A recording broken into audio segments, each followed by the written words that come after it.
नमस्कार बच्चों, आशा करता हूं आप लोगों को आ रही रवि की सवारी पाठ समझ में आया होगा। आइए बढ़ते हैं आगे दूसरे पाठ में। पाठ 2 भाग्य के भरोसे। प्यारे विद्यार्थियों, इस पाठ में हम लोग जानेंगे अपनी मेहनत, अपनी परिश्रम के बल पर ही मुकाम मंजिल हासिल किया जा सकता है। भाग्य के भरोसे बैठे रहने पर सिवाय असफलता के और कुछ नहीं मिलेगी। बूढ़े बुजुर्ग कहकर गए हैं, बैठ कर खाने से तो समुद्र का बालू भी खत्म हो जाता है, इसलिए हाथ पांव हिलाना डुलाना जरूरी है ताकि जिंदगी आगे बढ़ती रहे। आइए पाठ में हम लोग विस्तार से चर्चा करेंगे। मैं जानता हूं कि आप लोग पाठ पढ़े होंगे, अपने से समझे भी होंगे, लेकिन एक बार फिर से मैं पाठ में चलूंगा, विस्तार पूर्वक चर्चा करेंगे ताकि आपको पाठ आसानी से समझ में आए। तो विद्यार्थियों, आइए शुरू करते हैं। पाठ 2 भाग्य के भरोसे। परिचय। प्रस्तुत कहानी में यह बताया गया है कि जो लोग समय रहते सचेत हो जाते हैं तथा भाग्य के भरोसे नहीं रहते, वे सदा सफलता प्राप्त करते हैं। उनके जीवन रूपी उद्यान में खुशियों के फूल अपनी महक भर देते हैं।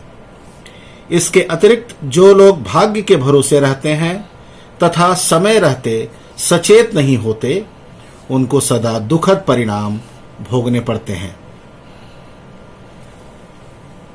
किसी नदी में बहुत सी छोटी छोटी मछलियां रहती थीं। इन मछलियों में 3 बड़ी मछलियां थीं। उनमें से एक का नाम हीरा, दूसरी का नाम पारो और तीसरी का नाम सुनिधि था। तीनों उस नदी में बड़े प्रेम से मिलजुल कर रहती थीं। एक दिन शाम के समय सभी मछलियां नदी के जल में उछल कूद रही थीं। तभी कुछ मछुआरे मतलब मछली पकड़ने वाले उस ओर से निकले।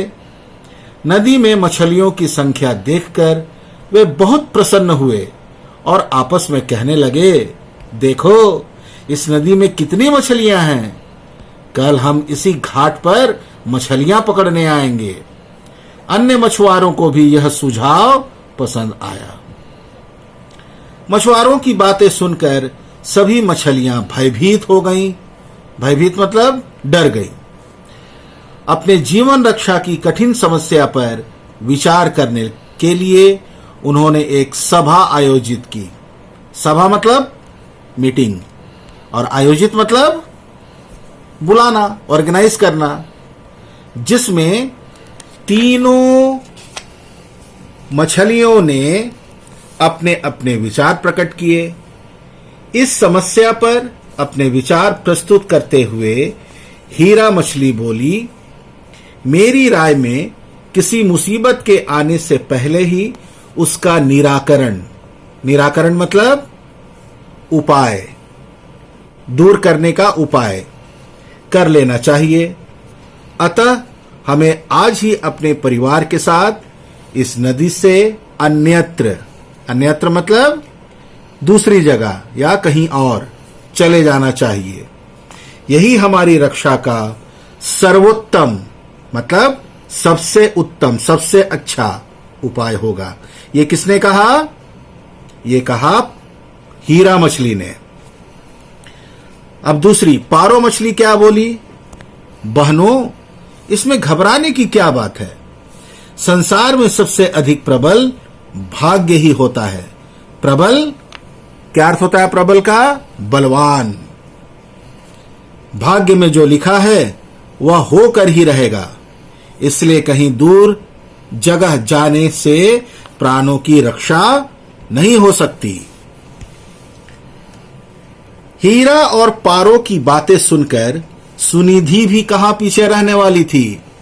वह भी तुरंत पूरे उत्साह से, जोश से बोली, हमें आने वाली परिस्थितियों का सामना डट कर करना चाहिए।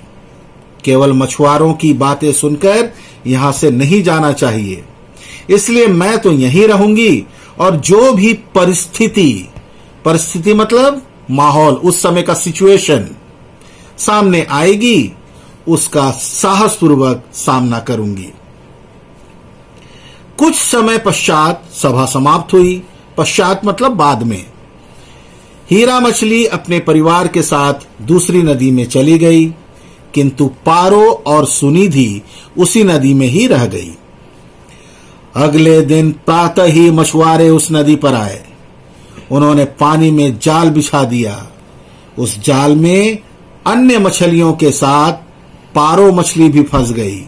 ये वही पारो मछली है जिसने कहा था भाग्य ही सबसे प्रबल होता है, इसलिए जो भाग्य में लिखा होगा वह होकर रहेगा।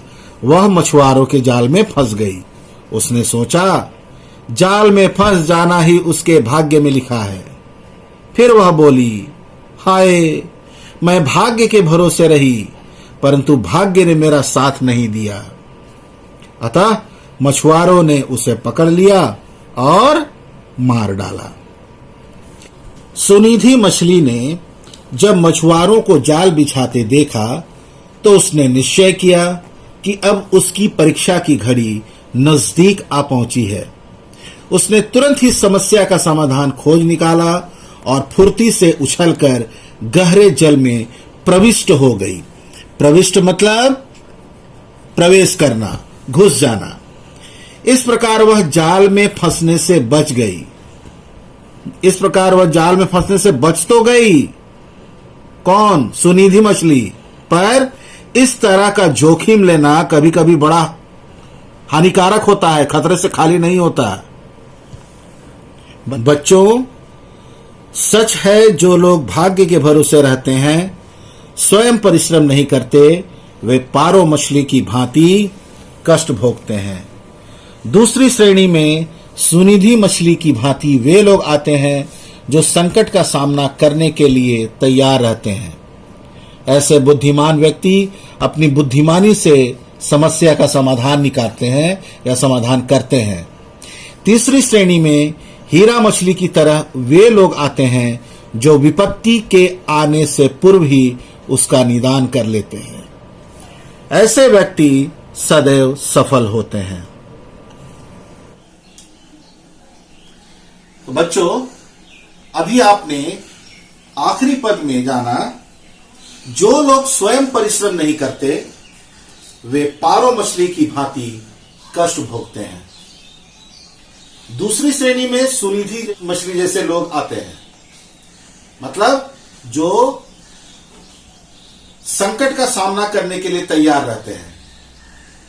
ऐसे बुद्धिमान व्यक्ति अपनी बुद्धिमानी से समस्या का समाधान करते हैं।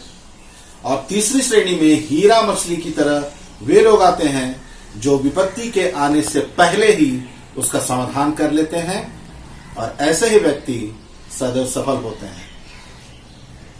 तो बच्चों, ध्यान रहे, हमें बैठना नहीं है।